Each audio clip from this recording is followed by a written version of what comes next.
जवाद अहमद हूँ और हम अपनी सेकंड क्लास में मौजूद हैं सपोर्टिंग डॉक्यूमेंट्स की। पिछली क्लास के अंदर हमने 5 तरह के डिफरेंट डॉक्यूमेंट्स को डिस्कस कर लिया था।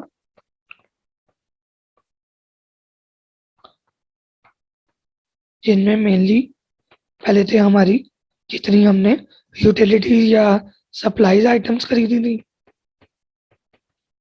उनको हमने डिस्कस किया था। साथ रेंटल सर्विसेज अगर हमने ली हैं उसको डिस्कस किया था। रेंटल इक्विपमेंट जिनमें हमने जनरेटर की एग्जांपल ली थी और आउटसोर्सिंग एक्टिविटीज और इस तरह के हमने दूसरी टाइप्स को डिस्कस किया था। इस क्लास में हम बाकी की जो 3 टाइप्स रह गई हैं डॉक्यूमेंट्स की उन्हें भी डिस्कस करते हैं। चलिए स्टार्ट करते हैं। अगर कंपनी ने कोई फिक्स एसेट परचेज किया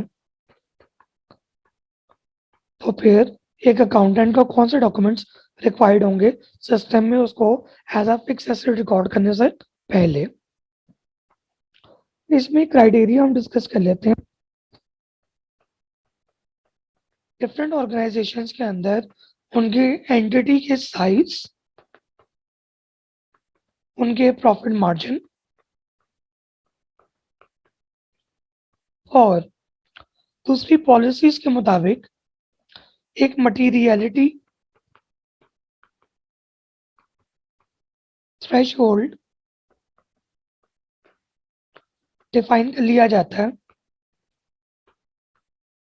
कि इतनी अमाउंट की अगर कोई चीज़ परचेज की है नहीं तो उसको हम फिक्स एसेट बनाएंगे वरना उसको एक्सपेंस आउट करेंगे। फॉर एग्जाम्पल मैं इधर ले लेता हूँ कि अगर कोई हमने एसेट खरीदा है उस एसेट की कॉस्ट है 15,000 से 15,000 है या 15,000 से ज़्यादा है। लाइफ उसकी है 1 साल से ज़्यादा। तो मैंने एग्जाम्पल के तौर पे 2 क्राइटेरियाज ले लिए। अब जो भी चीज़ इन 2 क्राइटेरियाज पर पूरी उतरेगी उसको मैं अपना एसेट बुक कर लूँगा बुक्स के अंदर और उसको ओवर द ईयर पे डेप्रिशिएट किया जाएगा। नेक्स्ट क्लासेस में हम पढ़ेंगे कि डेप्रिसिएशन क्या होती है। चले आ जाते हैं वापस। अगर कोई फिक्स एसेट खरीदा है तो पहले बेसिक डॉक्यूमेंट्स तो वही पूरे होंगे, यानी GRM, PO, invoice, gate inward,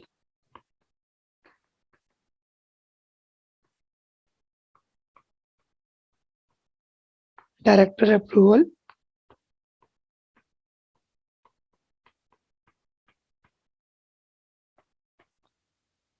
issuance slip. ये तो हो गए हमारे नॉर्मल डॉक्यूमेंट्स जो हमें सप्लाईज के केस में भी चाहिए थे। इसके साथ हमें सप्लाईज के केस में क्या चाहिए था? इंटरनल ऑडिट डिपार्टमेंट की या तो रेट अप्रूवल या फिर अगर रेट वेरीफाई नहीं है तो फिर बिल का ऑडिट किया हो, इन बिल पे टप्पा लगाया हो। ये तो 7 चीज़ें वो थी जो हमें अपने सप्लाईज के केस में भी रिक्वायर्ड थी। लेकिन फिक्स एसेट के केस में हमें एक एक्स्ट्रा चीज़ रिक्वायर्ड होगी। उस एक्स्ट्रा चीज़ का नाम है फिक्स्ड एसेट रिक्विजिशन फॉर्म। एक एडिशनल फॉर्म होगा जो हमें रिक्वायर्ड होगा अपनी बाकी तमाम चीज़ों के साथ।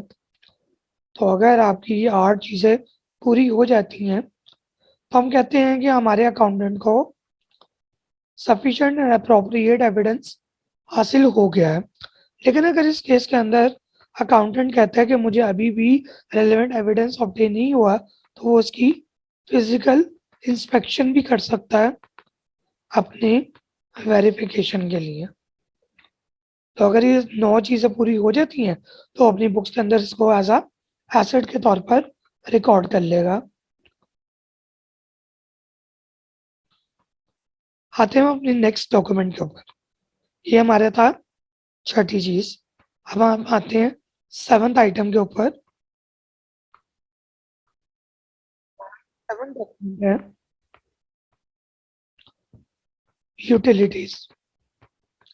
आपका यूटिलिटीज के बिल वगैरह आते हैं। यूटिलिटी मीन्स इलेक्ट्रिसिटी,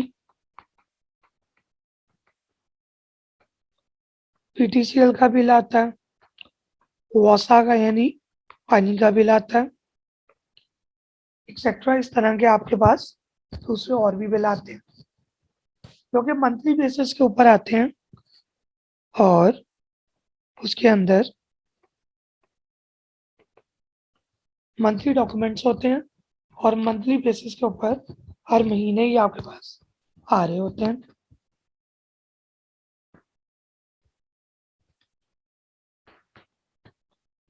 इनके अंदर आपको कौन से डॉक्यूमेंट्स रिक्वायर्ड होंगे उनको पढ़ लेते हैं। आज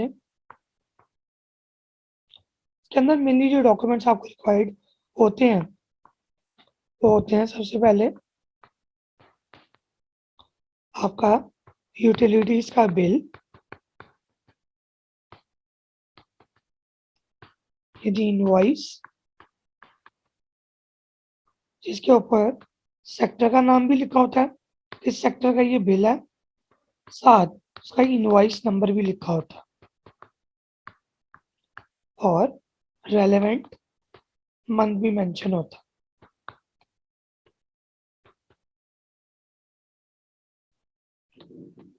पहली चीज आपका बिल आ गया। ये बिल क्या होना चाहिए? साइंड बिल होना चाहिए। साइंड किसके होंगे?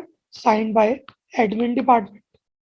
एडमिन डिपार्टमेंट के जो एचओडी हैं वो उसको साइन करके भेजेंगे और अगर उन्होंने साइनिंग अथॉरिटी किसी दूसरे को डेलीगेट की है तो उस बंदे के साइन होंगे। सेकंड चीज, सेकंड का डायरेक्टर की अप्रूवल होगी।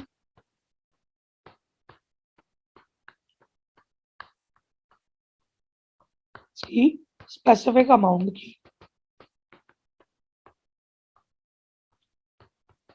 ये हो गई। इसके बाद थर्ड चीज आपको रिक्वायर्ड होती है। थर्ड चीज आपको जो रिक्वायर्ड होगी वो उसके अंदर ये होगी कि इनका कोई बजटेड शीट या बजटेड एक्सपेंस शीट है या नहीं। यानी इन एक्चुअल बिल तो बाद में आया लेकिन उस महीने के बिल से पहले एक बजटेड बेस के ऊपर अप्रूवल ले ली गई होगी। उस बजटेड शीट या वो बजटेड अप्रूवल शीट आपके साथ लगी होनी चाहिए।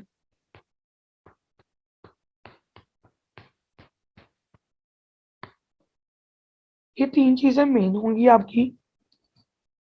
बाकी अगर कोई फर्दर डिटेल्स आपको चाहिए, फॉर एग्जांपल सेक्टर की डिस्ट्रीब्यूशन है, फॉर एग्जांपल चार चार हमारे यूनिट्स हैं,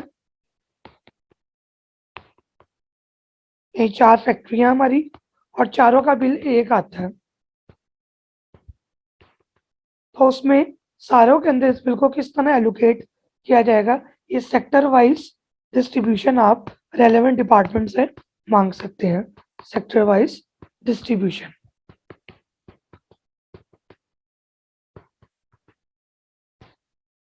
उसके बाद आप अपनी एंट्री कर देंगे। लेकिन फॉर एग्जांपल अगर बिल आपकी पोस्टिंग डेट्स के बाद आ रहा है या नॉर्मल डेज के बाद आपके बिल जैसे यूजुअली रिसीव होते हैं तो आप इनसे एक अप्रूवल बेस अप्रूवल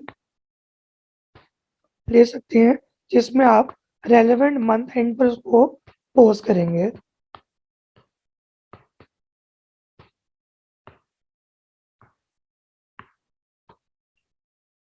ये हमारी 7वीं कैटेगरी के बिल थे।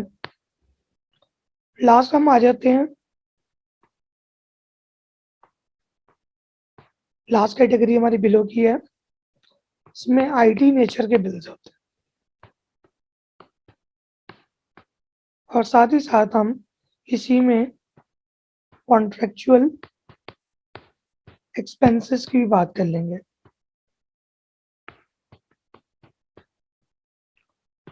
आईटी बिलों में मेन चीज़ जो होती है वो आपकी इनवॉइस होगी, डायरेक्टर अप्रूवल होगी,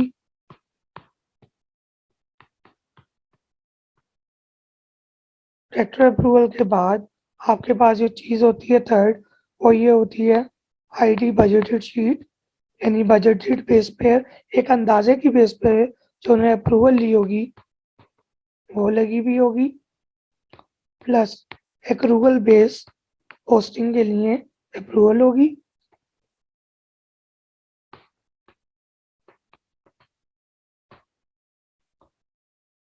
और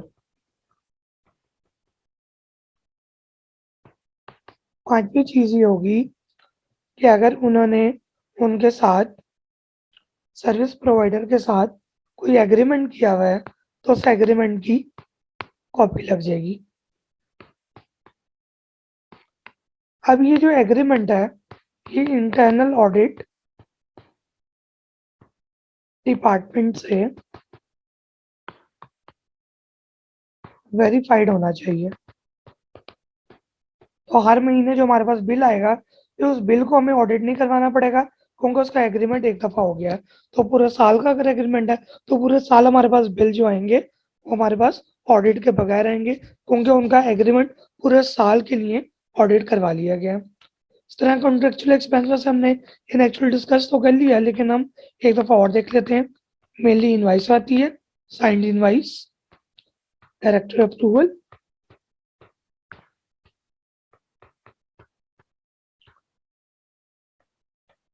थर्डली इसके साथ भी अप्रूवल पोस्टिंग की अप्रूवल होगी, और जो एग्रीमेंट है वो क्या होगा जी, वो ऑडिटेड होगा। तो मेनली 8 तरह के डॉक्यूमेंट्स होते हैं जो हमने डिस्कस कर लिए।